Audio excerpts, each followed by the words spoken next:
maybe we'll wait just one more minute, and if not, then we'll get going.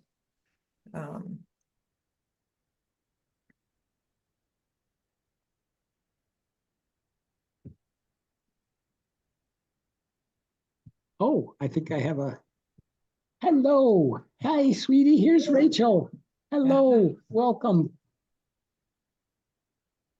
Oh, how wonderful. How great. Good.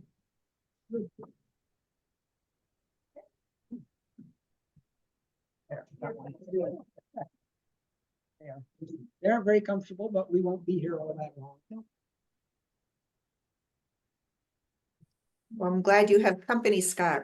Hey, I Rachel. am too. Pretty awesome if you're all alone in a big room. Especially Rachel. Just fine. Well, why don't we start with introductions, and maybe some more folks will join. But welcome everybody to the Calais DRB meeting. We have a pretty packed agenda, but I thought we would start with introductions, maybe just our name and where we live in Calais. So I'll start, and then I'll pass to somebody else, and then you can name somebody on the screen and that person can introduce themselves. So I'm Willa Farrell. I'm the chair of the DRB and I live on Wheeler Road. And I will pass to Candy Smith. Thanks, Willa. I'm Candy Smith. I'm vice chair and I live on Lightning Ridge Road. You want to use this? It's okay. Scott looks a little busy. Larry? Sure. I'm Larry Bush. I live on Bliss Pond. I'm currently the chair of the Conservation Commission. I'm also a member of the Calais Lakes and Streams Committee, which is why we're here tonight. And I'll pass to Noreen. Hi, I'm Noreen Bryan, and I live on Curtis Pond on Camp Road, and I'll be talking to you some more. And I'll pass to David Ellenbogen, who is also on the Calais Lakes and Streams. Oh, before I do that, also sitting next to me is Galen Whitaker, who's part of the Lakes and Streams Committee. David? Yeah, hi everybody. Pardon me, I'm calling from a parked car and I don't know that I have enough bandwidth to support video, but I live on Camp Road and I am on the Lakes and Streams Committee, and I will pass to Stephanie. Hi, I'm Stephanie Kaplan. I live on Jack Hill Road. I'm a member of the Conservation Commission, and have been for many years. And I don't know what else to say. And you're, on, pass the DRB too. And I'm on the DRB. Well, I'm an alternate on the DRB. Yeah. And I'll pass to Rachel. Hi, I'm Rachel Sealing. I also live on Camp Road next to David. And I'll pass to Scott. He's right next to me. I'm right here. Scott Bassage. I live in East Calais. Okay. I'm a member of the DRB. Thank you. I think everybody had a chance. Gabrielle. Gabrielle. Yeah. Well, yeah, I'm sorry, Gabrielle Gabrielle. Molina. No problem. I'm on the DRB and I live on Long Meadow Hill Road. I've got to adjust my screen so I can see everybody at the same time. So our first item for tonight was to hear from Noreen about as a presentation from, I had the Conservation Commission, but maybe it's the Lakes and Streams Committee, so my apologies for that error. And we were going to hear about the your input into the regulations, the relatively new zoning regulations. So Noreen, I'll just turn it over to you, and then maybe I don't know if you can talk for about 10 minutes, and then maybe we could have questions and discussion for 5. And I know that there were some concerns about whether we would have enough time. So I guess I would start by saying if we feel short on time, given we're doing this over Zoom, that I think we could continue the conversation another evening as well, if that works, if needed. Okay, well, thank you. And thank you all so much for the opportunity to share our thoughts from the Calais Lakes and Streams Committee about the science that underlies the shoreland zoning and the potential effects of variances on the well-being of lakes and ponds and streams. You've met the members who are here, and I'm going to try, I'm hoping this is a conversation. So I'm going to provide information and then, we can come back to it. Hopefully, it's probably best if I go through it all once and then you push me back to where you have an interest. By way of background, the Lakes and Streams Committee was established in 2002. Volunteer members have teamed with the scientists from the state and paddled through most of the waters of Calais. These excursions have led to a number of preservation activities.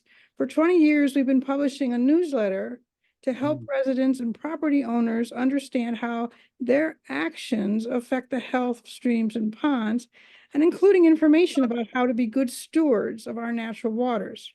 In addition, this committee has developed watershed surveys, finds volunteers to monitor water quality, initiates efforts to locate and manage invasive plants.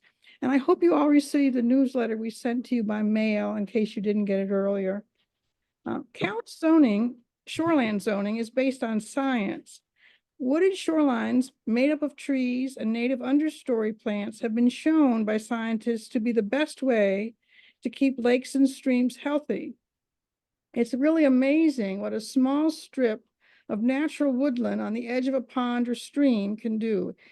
It preserves the water quality by preventing harmful pollutants from reaching the water. The duff layer filters it. It shades and cools water, which is essential for fish and wildlife, and it impedes excessive growth of aquatic plants and algae. The science is proven and clear. Lakes surrounded by large homes and sweeping lawns turn into algae-infested waters that are poor places to swim, fish, or boat, and harm the habitat for fish and wildlife. In the newsletter, if you had a chance, you'll see there are sources that you can go to actually read from scientists as opposed to hearing my verbal summary. Previously, Calais zoning only prohibited new development within 150 feet of shoreline on new lots, and the emphasis here is new lots. However, this left a dilemma about what to do about structures and developments that already exist close to the shoreline. That's a challenging issue. Most of the camps were built around in the 1940s and 50s and 60s before the harms of clear cutting and intense human activity were well understood. Most buyers do not appreciate how harmful lawns, removal of trees, and expanding driveways are when they first purchase shoreland properties. Accordingly, our committee believes that both education and zoning regulations are essential to prevent inadvertent harm. Basically, this means moving development back away from shorelines, even on existing properties. The Conservation Commission and the Lakes and Streams Committee worked collaboratively with the Planning Commission during the update to the Calais shoreline zoning. The result of these combined efforts are the regulations adopted last March. These prohibit any new development within this 100 feet of the shoreline for all properties, not just new lots. And this means no new structures, no additions or expansion of existing non-conforming structures, no new paved or other impervious areas, no new shoreline retaining walls, and no new lawns. Basically, the whole gamut of development. The regulations basically did away with the wiggle room to allow just a little expansion or a little bigger driveway or a little more clear cutting. Incidentally, all members of the Calais Lakes and Streams Committee own shoreland properties.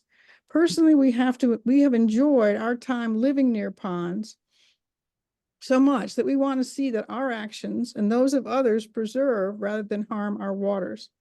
This means that we have supported zoning that prevents development on our own properties. Prohibiting new developments is critically important because of the cumulative effect resulting from many individual developments, any one of which may have only a small impact on a lake or pond. It's the accumulation of many individual developments that will determine whether a pond will thrive or become polluted. And I guess this is probably the most important point I want to leave with you tonight, is that not a single development is very unlikely to significantly harm water quality, but rather it is the piling up of multiple individual developments that's catastrophic.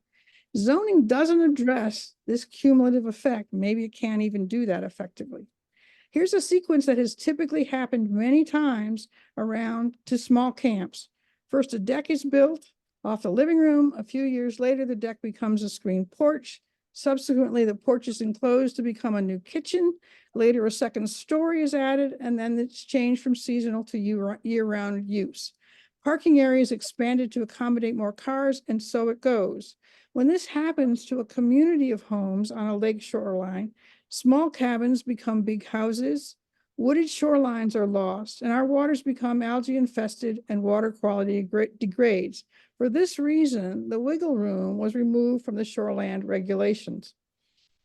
A variance is the only way to override the protections of the shoreland zoning. The criteria for approving a variance are broad. They do not address specific harms to lakes and streams. While it makes sense to have a way to respond to unforeseen situations not envisioned when the regulations were written, it is critical that approval of variances does not result in outcomes directly contrary to the purpose and intents of the shoreland regulations. Variance applications appeared before you one at a time for one property at a time, sometimes a second story, a new shed, a larger driveway. These are all incrementally changing the property. The only way to prevent harm through these incremental changes is to slow down expansion or eliminate expansion of existing structures in impervious areas within 100 feet of the shoreline. To prevent inadvertently degrading lakes and ponds, it is essential that a precedence for approving variances not be established. Rather, we ask that variances be granted in only very rare cases. And that's kind of the nutshell what I wanted to put before you, and really open it to discussion or questions, however you want to go.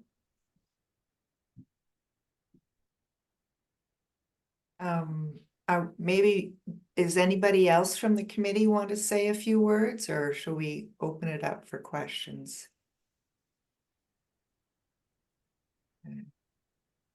You're the spokesperson, Noreen, I so have a question. Gabrielle. So the main point that you want us to know is that variances are very serious and we should only grant a few variances a year. For example, 2 variances a year. We only had 2 applications this year, so I just want to just call that into the conversation. It is really slowed down. Development is like, this is my first year, but it's pretty slow. So just adding that to the conversation. I think that I don't know if I can talk about numbers. I think that, again, it's really each time that something is, and each time a variance is granted, it could be somebody says, I really need to be able to park my car. I need a bigger driveway. It's that in itself potentially doesn't do anything really serious to that lake or pond or stream. But if these are granted regularly or often, then the cumulative effect is what sort of does us in. And of course, that happens over many years conceivably. So it's something we wanted to put before you, because I know that you probably hear from people who may have some really difficult or, sort of heart-wrenching situations. And so that's a weighing issue to say, well, how do we do this? How do we prevent this from heaping up in a pile that really hurts lakes, ponds, and streams? Stephanie? Oh, you're muted.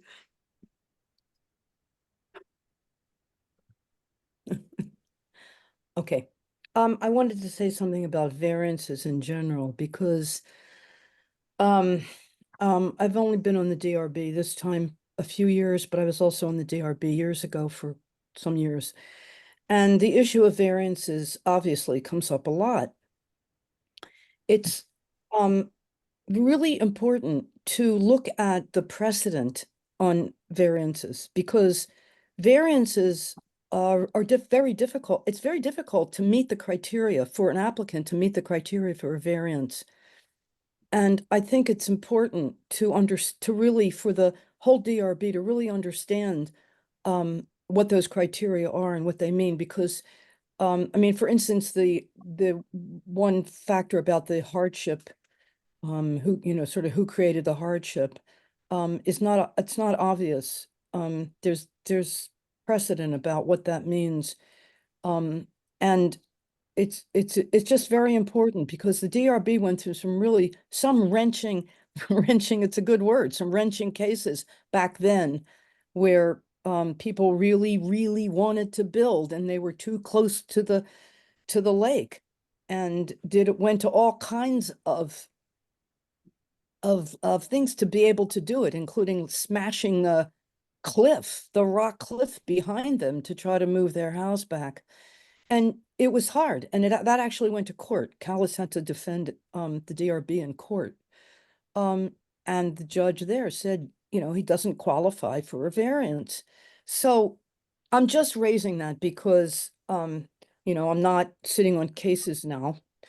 But I just want the DRB to be aware that it's a big issue, and it's not easy. It's really not easy, and it's not easy to meet the standards to be granted a variance.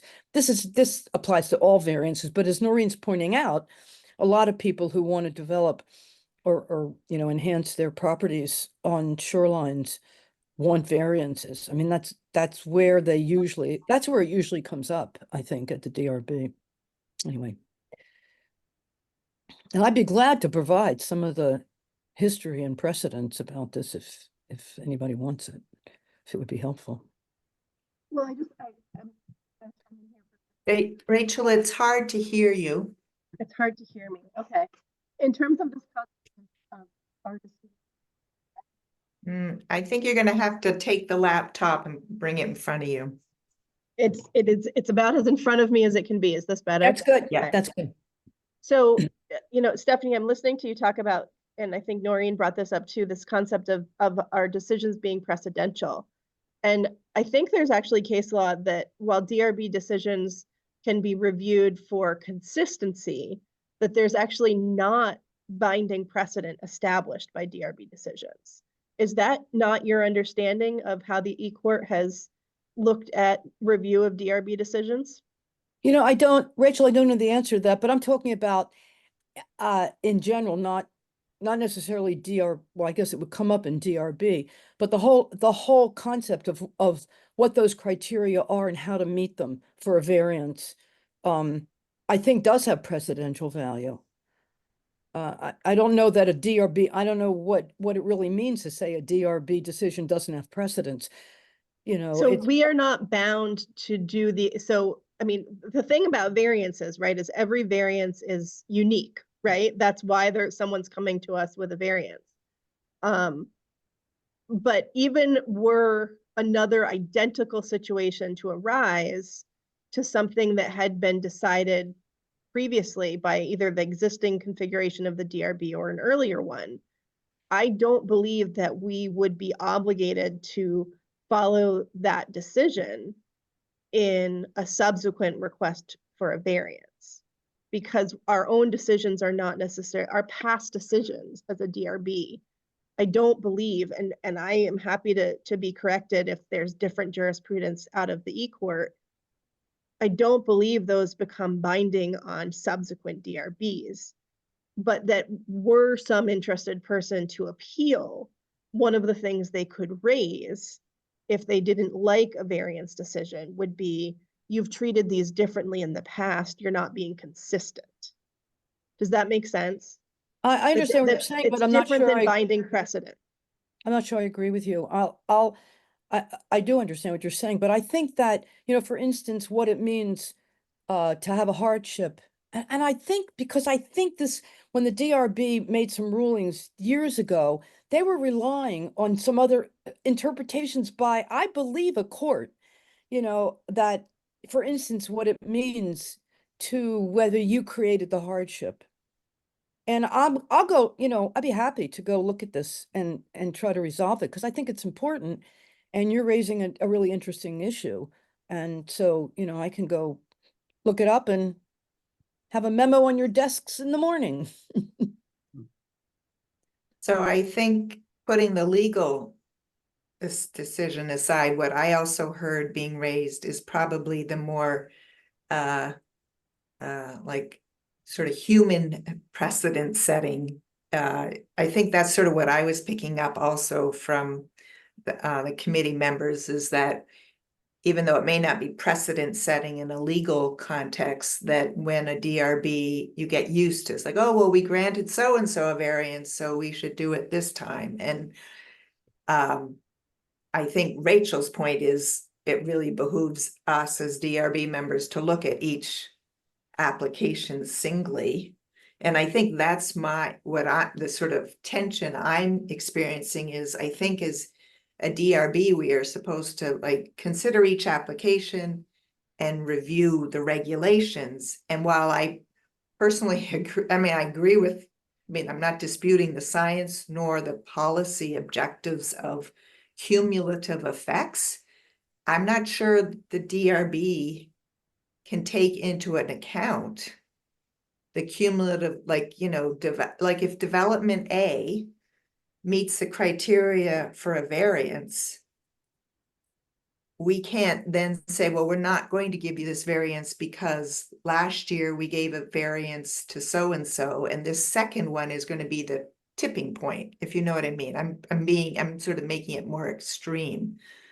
So I think that's part of the challenge of being on the DRB. Was anybody? I think so too. I think, I guess part of coming to you and providing this information is to, and in some sense, from our point of view, let you know how seriously we Mhm. view these issues. And we're really not here we're not really here questioning your judgment, but we really want you to understand that the reason why the zoning is written so strongly right now and says no to every kind of development is because it's known that these, ultimately, if we keep doing it, we're going to adversely affect the lakes and ponds. So that's not a legal argument, but it's something that I think we want you to understand, or we just want to present for your consideration. I just wanted to follow up on what you're saying, Noreen, that I think what you're saying is that, both of you, is that something can seem really harsh. You could be making a decision that's really harsh. You're following the regulations, but it still looks harsh. But in the back of your minds, you're understanding that you need to make that decision, partly because of the cumulative effect, although you have to follow the regulations for each particular application. I just think what I think you're saying is that you have to keep in mind that there's a purpose to these regulations, and the purpose, if you take application after application and maybe are making rulings that don't seem fair, because people say that a lot about everybody else has a camp right by the pond, why can't I? That there's this whole background to this about why these regulations do seem harsh in some respects. Andy? So hearing all this, I'm feeling like, are you saying that there's a point at some point where, is there a point in time where we say, or you're asking us to say, there's been enough development here, there's been enough changes here, there's been enough approval that we're done? It's really going to start impacting us where our lake or our streams can't afford any more building. And we still have to follow our guidelines, yet knowing on this side, you're saying, wait, but if you do that, there's going to be so much damage to these lakes and streams. How do we know where that point is? Or are you saying we're at that point now, so we really don't want you to approve things going forward? Like I feel kind of stuck here. I understand what you're saying, and I don't want to see anything happen with our lakes and streams, but we also have a process to follow. I Is there a agree. point? Yeah, I think we really are at that point now. Now, recognizing that you do have the process. So as you look at the individual criteria that you evaluate in making a decision to grant or not grant a variance, that you look when it says like what kind of harm is done or how does it affect the community? Well, it does affect the community if these lakes and ponds are to degrade. So as you consider that question of affecting the community, I think we're suggesting that you consider it in that context, that yes, it really does affect the community, that one, and it's sometimes hard to, it's sort of hard to feel that in the sense that, well, I just want a little bit bigger driveway, right? Or I just want a patio. It'd be so nice to have a patio out the back. And that's, that's really where we are, is that, Yeah, I just feel like at that point where we know we're at that point now, and if we do approve one, if that one person wants a driveway, that how do we not approve something after that? Or how do we say no to everything? Even though they meet all the criteria, how do we say no? I guess we could say community, which does make sense. But if we say that to every one of them, it's sort of like saying at some point the town people are going to throw up their hands and say, okay, you're never going to let us do anything anyway, so why bother? And, maybe that's what you're looking for too, right? To protect our lakes and streams is that, but I'm just not sure also- how we, go ahead. Sorry, no, go ahead, finish your thought. I'm sorry, I You thought you were can- done. It's okay. I'm writing down my thoughts as I go. So as I listen, it just feels, I understand it, but I'm not sure how we do it. And like I said, the point of no return to keep our lakes and streams healthy, but also giving them, landowners an opportunity to say, I need this, or I'd like this, and they meet all the criteria, except it does impact our community negatively, or could. I So see I want to, David, Rachel, Okay. before you go, I see David has his hand up. Thank you. Can you hear me okay? Yes. Well, I'm not sure what's meant by meeting the criteria. There are, and I think part of my concern, I won't speak for the entire Lakes and Streams Committee, is we have new regulations in place. So it's more of a case where somebody who's applying for a variance has not met all the criteria. They're asking for an exception to regulations that were in place. And one of the first two cases that came in front of the DRB since the new regulations were in place did not satisfy those regulations. That's why they were seeking a variance. So I think part of the concern is that not become a precedent. And that's actually, I guess what's being discussed now. One could argue that when that variance was first submitted, or when the people first bought that place, there was a different set of regulations in place. But the concern looking forward is that, okay, one person asked for a variance since the new regulations went into effect, and they were granted that variance. So is that going to become a standard for the committee? That's one of my questions. I'll hold off on the other question. So I don't think we can talk about specific decisions that the DRB has made, but I think we're hearing, if I can, yes, you I can. think we're hearing that the committee members really want us to be thoughtful, think of the big picture, and be really mindful when granting any variance. And, that's, I think, coming through loud and clear. And let's hear from Rachel, and we should probably wrap this conversation up fairly soon. And not that we can't come back to it. so one of the things that I envision being a challenge with that is that we can only make decisions based on the evidence that is presented to us. So if we only hear from the applicant, and we hear no evidence from any potential interested persons or anyone else, we can't take judicial notice, for example, of facts that are outside of the record. That's not something that we're able to do. We consider the evidence that's presented to us.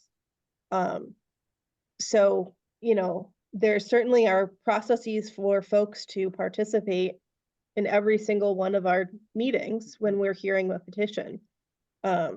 But I worry about just the concept, Willa, of us just taking tonight's meeting and like being like, well, we always have to take into consideration the view of the Lakes and Streams Committee when we're not getting testimony from them on a particular petition in the future. I might like to respond to that. I mean, I don't think we're asking that. In other words, this is really a more general conversation. And I think we recognize that, that there's a hearing for a DRB decision, that we have the opportunity to participate and provide information to you. And that you will consider that as part of the information presented to you for deliberation. So, and also, I mean, I having participated, not particularly with the DRB here, but in other jurisdictions, I recognize that, those are the facts that are then on the record. And that if we didn't participate, we can't come in later and say, hey, you really should have considered this. I mean, I don't think there's confusion about that one. Okay. Is that fair? Yeah. Well, when our DRB met in August, we decided to have some 1-hour meetings monthly to sort of move through some administrative matters. And so we have a full agenda. I see that David wants to make one last comment, but I'm wondering maybe the committee, if you want to like reconvene, and if you want to continue the discussion or you have other information that you want to bring to the DRB, then maybe we could add time at another meeting. But David, do you have a last comment to share? Yes, thank you. Well, I think the Lakes and Streams Committee, along with the Conservation Committee, has already worked to provide the scientific input that went into the most recent zoning regulations. The question that I had is, does the DRB consult with the state to make sure that any variance request has satisfied the Lakeshore bill that was passed several years ago? I mean, if there's a state permit required, then that's part of like what is required of an applicant, that they receive that permit. Sometimes people have a permit before, or it might be in process. We haven't, since I've been on the board, we haven't talked about the other details that are in state laws that may not be reflected or referenced in our regulations. I don't know if anybody else on the board wants to comment.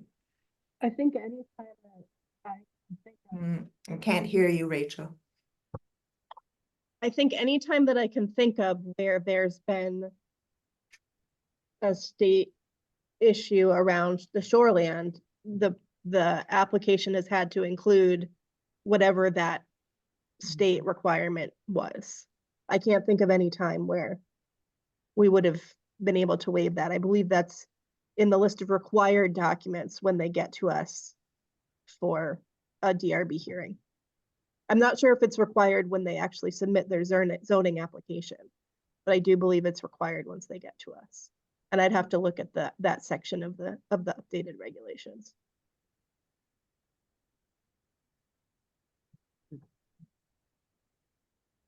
Well, thank you, Noreen, and everybody else. It's nice to meet folks virtually.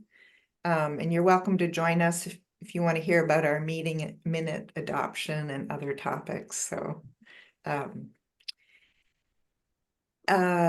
and so to the meeting, we had 3 sets of minutes that we were going to approve. I very, very belatedly thanks everybody for joining. Bye-bye. Thank you. We had I totally spaced. So I just like 15 minutes ago sent out the meeting minutes for the July, August, and September meetings we've had. The last 2 are the identical to what we've already discussed over email as drafts. The July minutes were from the joint select board meeting, and what I sent has some changes based on input from Candy and Stephanie. So in the interest of time, I'm hoping we can at least adopt the August and September ones. If you haven't had a chance to review the July ones, we could do the final adoption at a subsequent meeting. So Could we do before it? do- Could we Yeah, just take the time to, not right now, for the July ones and just vote via email?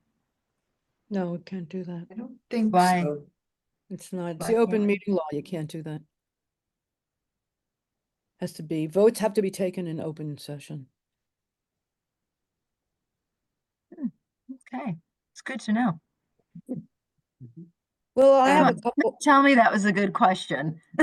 That's a good question. I'll take it. it's $1 million question. Thank you. You're welcome. Stephanie, you were gonna say something? I have a comment about the 9/11 and the 8/14 minutes. Okay. It's Before we get to those, so the July minutes, do you all want to wait and we do those at the November meeting? Okay, I think we should. let's move on to the August. Maybe we should, I don't know, if somebody want to do a motion and then we can discuss them. I'll make a motion that we wait until the November meeting for the, am I saying September? Which ones? Well, actually, I was thinking about a motion to approve the August minutes and then we could discuss those. Well, we want to make a motion to wait until November to approve the July ones and then make I- a motion to approve the August minutes. I No? don't think we need a Okay. motion regarding waiting on the July minutes. Okay, are they supposed to be posted by a certain time though as a They final? have been posted, a previous, like, so the draft minutes have to As be a posted draft, though, within right? 5 days. And then the final minutes, I don't think they even say when you have to post the final version. So right now, there are draft minutes for all these 3 meetings posted on the website. Okay, All right, maybe just to move things along, Stephanie, what's your comment about the August one? I feel like I'm missing something. It says that we're going to be meeting, does it say we're going to be meeting from May to October? I made a mistake. I meant to say October through May. Okay, that's all. I thought I was seeing things. No, you were seeing my brain, Okay. Just wanted to clarify that. Okay. I know, I read those the other day. I thought, oh, boy. That already passed. Yeah. Okay, a motion to approve the minutes of August 14th. I just made that motion. Scott makes that motion. A second. Rachel, all those in favor, say thumbs up or aye.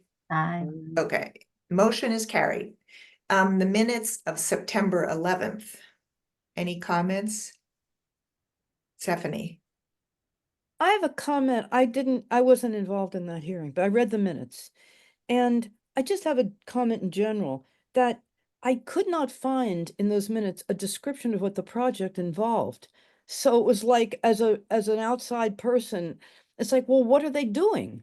You know, it was like, and I know there's an application somewhere, and I know that it would say it in the application, but just for somebody who's just reading the minutes to try to understand what happened at that hearing, it did not describe what was going to be happening. There was a lot of discussion about the consequences of what was going to be happening, but I still don't know what was proposed. It had to do with erosion, but I don't know what. And I just think it would be helpful to have a very brief description of what the project involves. That's all. I wasn't. My only No, comment. I think it's a good recommendation. So we could try to add something now, or we can adopt these and be thoughtful going forward that we're a little more descriptive in the minutes. What's the group's pleasure? I will certainly take that. Sorry, I can't hear you, Scott. I will certainly consider that for when I'm doing minutes in the future. Thank you, Stephanie. Well, I think the first line of the, for erosion control measure in East Calais Village, and just make a small addition onto that of what like where, perhaps what road or what area specifically would be helpful. So anybody just picking it up and looking at it. not having to dig through applications.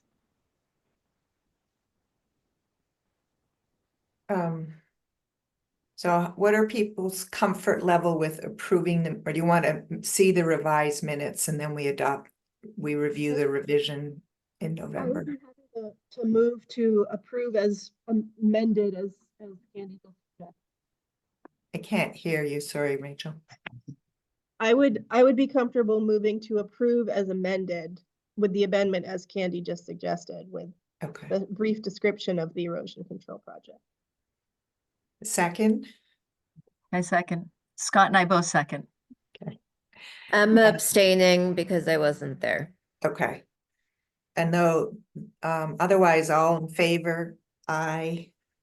Okay, both motions carried. We've done the minutes and then we'll do the next minutes in November. And I will send them out again before that meeting, so you have a chance to look at them. So I'm just gonna try to keep us moving. Update on new member recruitment and training opportunities. So you probably all know that Barbara posted on Front Porch Forum a description asking for people interested in being on the DRB to submit a note, indicate their interest. No one has done that as of yesterday. I think Barbara emailed me. So that's the update. I think it sort of behooves us, if we know people or friends, neighbors who might be interested, to try to promote the membership, because part of why I partly had this tied with training opportunities is we had discussed waiting till we had a full complement before we start to do training. But if we don't have new members soon, then would be more inclined to proceed with at least bringing, our group up to speed on our knowledge level. So We had nobody signing up at the meeting on Friday too. Yeah. Scott and I were there for quite a while, and I had a sign up sheet, but I left the same way I, Yeah. arrived with it blank, which is too bad. But yeah. maybe we wait until, what are we in October, another month to see if anything happens, and if not, start scheduling our training, or do we just start scheduling our training for after the first of the year, after the holidays, or were you thinking of trying to squeeze it in during holidays? Well, it's a good point, Candy. I guess my inclination would be maybe we plan to schedule some training for January. Yeah. And put a push. I guess I would say, I don't read Front Porch Forum every day, that, every 3 weeks or something, we repost. And then Mhm. maybe we could, here's an idea. Do you think it's feasible for each of us to talk to one person? Like, even if we know they're not interested, they might know somebody. So I can think of a few neighbors who I know don't have time, but I'll just make the commitment to go talk to them and say, we're looking for DRB members. Do you know somebody? Mhm. Yeah. So Yep. Yeah. does that feel doable? Okay. Yeah. We have an action step. Okay. Training opportunities, really briefly, I still haven't heard from Wilmington. I have a work colleague who lives in Wilmington, so I'm going to ask her, who's on your DRB, and just give me a direct line, and maybe we can get some input on the training that VCLT did. My other idea was to just reach out to Woodbury, East Montpelier, Worcester, and see if their DRB has some interest in joining, because then if we did the training and it wasn't great, we wouldn't feel quite like, oh, we put a lot of money in it. It would just be an investment of our time. So shall I just do that and see? Yeah. Okay, okay. And then in terms of January, well, we can sort of see about the VCLT training, but I particularly am interested in learning about the web-based mapping system. And Brian Voigt from Central Vermont Regional Planning Commission said he would advocate doing it in person.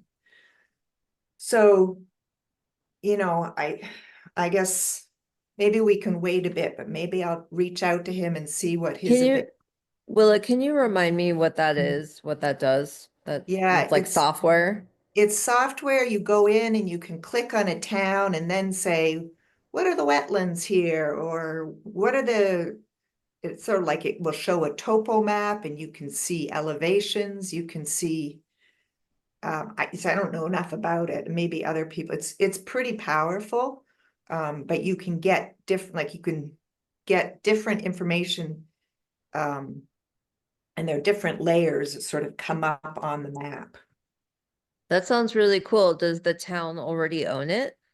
It's a it's a website. I'll send everybody the link after the meeting. Maybe not tonight. I'm a bit fried today, but you can just go play on it, which I've done. But then I feel like I don't really know what I'm doing. I'm sure I'm not being the most effective user of it.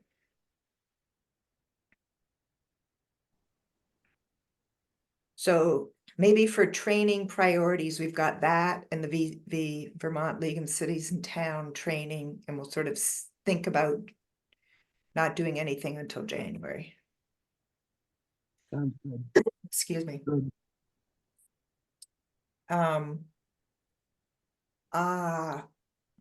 Candy already emailed me and she is on another board, which is trying to hire people, so she hasn't got to looking at the application. So I wanted to insert in there our budget proposal to the select board because I didn't put it on this agenda.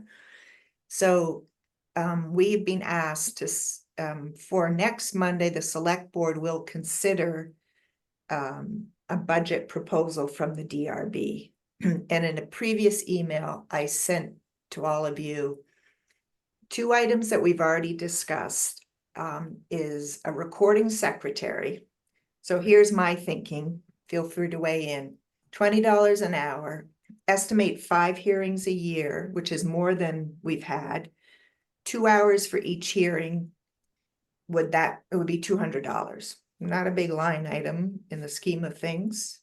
Sound okay, reasonable? Yeah. Okay. Yeah. And then the other is the VLCT training, which is $245. Again, it's not a big line item. Maybe we could share it with another town. So that comes to $445. So I was thinking of just putting, like putting that to the select board, but are there, well, do those 2 items sound reasonable? And anything else that you think we should ask money for? I do think they sound reasonable. I wonder if we should add something for in case we need, like that little cushion money, Mhm. because we got into a situation this year that, we were looking for somebody to mediate and then came back with, well, we don't have money for that. So not that that's going to happen again, but I'm just thinking like, if we feel like maybe we could reach out to somebody, or maybe there's a different organization that could help us, or maybe there's this training that's really great. Mhm. And, a little extra money would be nice to have. Not that they're going to approve it, but we could at least ask. So maybe round up the training, like say we suggest instead of 245, like 350 for training. Yeah. And hope that we can split it with other towns. Yeah. Other people's thoughts on that? Okay, Maybe 345. so no other, Scott. no. Maybe ask for 345. I think Scott has been involved in budgeting where you don't want to round, you want to look like it's really like you've thought it out, right, Scott? It's not like I'm just rounding numbers. Okay. What was I going to say? I think that's it. Okay. It is 10 to 8. When we last met, we started talking about the DRB rules of procedure. I said I would send all of you notes about what we discussed I have not done that. You're forgiven. Thank you. Can I suggest that we spend like our whole November meeting on those rules rather than Mhm. trying to like do a little bit between now and 8 o'clock? That Just so works that for A, me. you have time to get those notes because we've all been busy. And B, I just think they probably do deserve, a full hour's worth of Yeah. teaching. Thoughts on that, devoting an hour for those? Okay. Mhm. Gabrielle, okay with you? Yes. Do we really need a whole hour for the rules of procedure? Well, we got through like 2 paragraphs in 20 minutes last time, so I guess my inclination would be by the time we gather, we adopt minutes. And if we end early, we end early, just to be. And we might not need a full hour. Okay. I'm in. Okay. So for the November meeting, Scott, do you mind doing this again? Reserving the rec center? Mhm. Okay. Yeah, that's fine. Actually, something I wanted to ask the group when I went to the select board meeting, just like to give an update about the DRB. Barbara made a good suggestion that, we could have a regularly scheduled time. And then we cancel it if we don't have a hearing. And then we could reserve the town hall. People would know when they submit an application that there's a DRB meeting scheduled in the coming month. That hasn't been the practice recently, at least. We have agreed to meet, what is it, October through May, for an hour a month. So what are people's thoughts about, let me back up for a minute. If we wanted to do that and meet at the town hall, we couldn't do it Monday because the select board has that reserved always. But I could look at the calendar and see what are possible regular days in the month, like the 3rd Tuesday, or not Tuesday because planning commission meets Tuesday, and send you a list of ideas. I Are you think talking that's- about like when we get an application and to meet with them? Mhm. Yeah, personally, I like the flexibility of Yeah. us having a conversation, but that's Mhm. just me. See what others say. I just not sure I see what the advantages of scheduling it regularly. I think it's meeting space because what we've run into is not being able to meet in the town hall. So then we meet at sort of, either in the East Calais Rec Center or the Maple Corner. Those are the 2 other options that aren't necessarily centrally located. I don't have a strong opinion, so.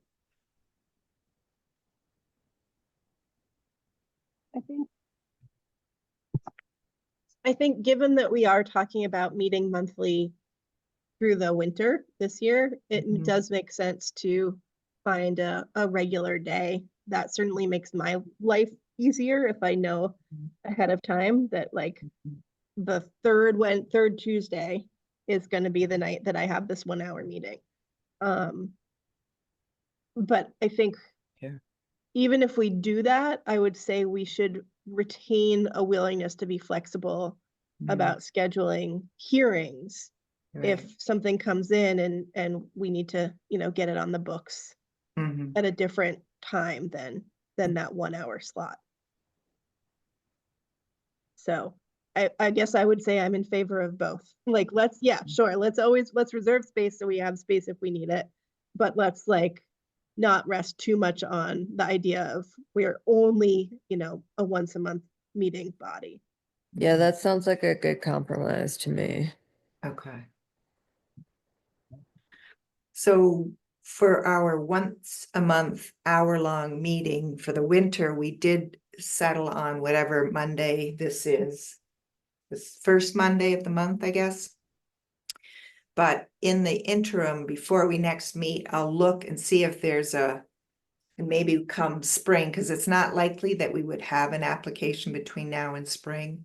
And then maybe in the spring, we schedule something with the understanding that we'll be flexible and adaptable, because all our lives may demand that of us, and an application may come in right after our meeting, and maybe we can have a hearing sooner, and why not do that? So 7:56 on my computer. Any Motion to adjourn? I was just gonna say that. all those in favor? Aye. All right. Well, thank you, everybody. Thanks Yeah. for putting this together, Willa. Oh, you're welcome.